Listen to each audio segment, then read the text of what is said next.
नमस्कार दोस्तों, आपका स्वागत है हमारे YouTube चैनल पे। और आज हम हिंदी गद्य का स्वरूप एवं विकास, उससे संबंधित सभी उसकी विधाएं तथा उसका जो स्ट्रक्चर है उसके बारे में समझेंगे। चलिए तो शुरू करते हैं। और अगर आप हमारे चैनल पर नए हैं तो प्लीज़ चैनल को सब्सक्राइब कीजिए ताकि हमें प्रोत्साहन मिल सके। चलिए तो शुरू करते हैं। साहित्य के दो सर्वमान्य शैली भेद हैं, गद्य एवं पद्य। गद्य का संबंध मानव मस्तिष्क से अधिक होता है, जबकि पद्य का हृदय से। यही कारण है कि पद्य को हृदय की भाषा और गद्य को मस्तिष्क की भाषा कहा गया है। पद्य भाव प्रधान होता है तथा गद्य तर्क एवं विवेक प्रधान, परंतु यह कोई अटल नियम नहीं है। गद्य में भी भावों की अनुभूति हो सकती है और पद्य में भी तार्किकता के दर्शन किए जा सकते हैं। अर्थात कहने का मतलब ये है कि ये निश्चित नहीं कि जो मस्तिष्क की भाषा होगी वो ही गद्य होगी और जो हृदय की भाषा होगी वही पद्य होगी। इनमें ऊपर नीचे हो सकता है। चलिए तो अब देखते हैं गद्य की श्रेणी। गद्य की श्रेणी में नाटक, कहानी, संस्मरण एवं ललित निबंध भाव प्रवण होते हैं।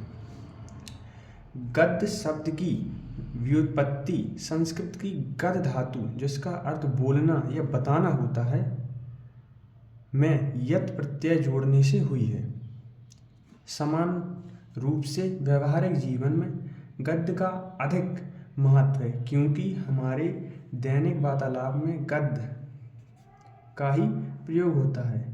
पद्य में बोलचाल या बातचीत प्राय नहीं होती।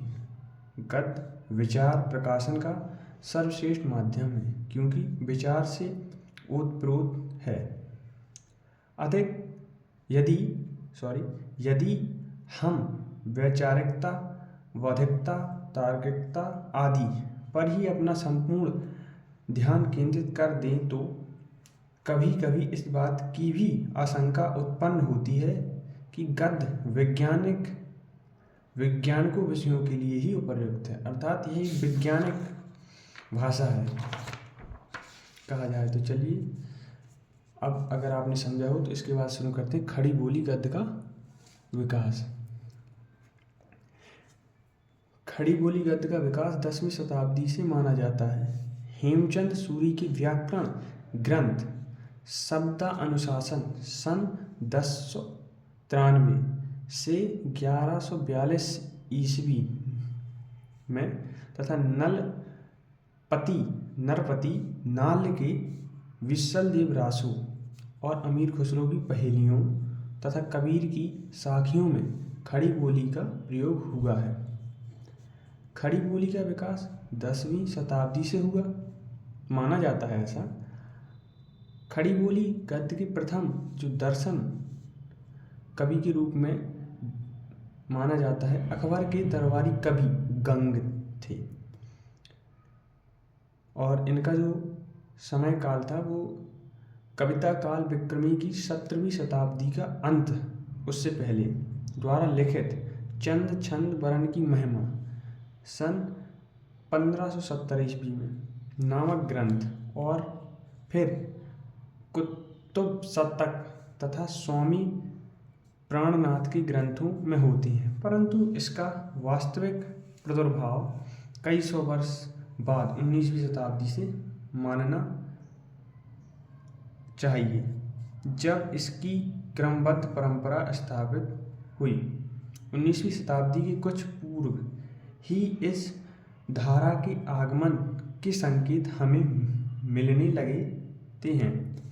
ये प्रारंभिक प्रयोग 18वीं शताब्दी के मध्य और उत्तरार्ध में राम प्रसाद निरंजी कृत भाषा योग वशिष्ठ, दौलत राम कृत पद्म पुराण के भाषा अनुवाद तथा मथुरानाथ शुक्ल के पंचांग दर्शन, मुंशी सदा सुखलाल सन 1746 से 1824 की सुख सागर,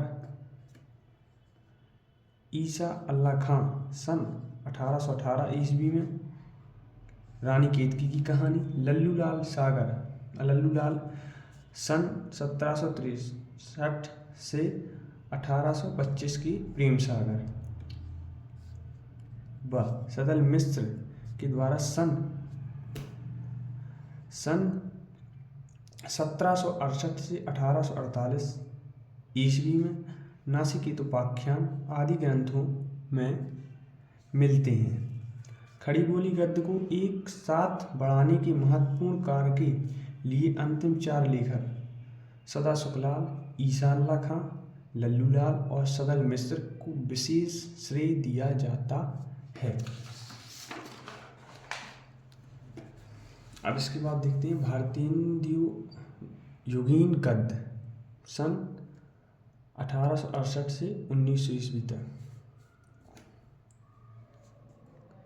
19वीं शताब्दी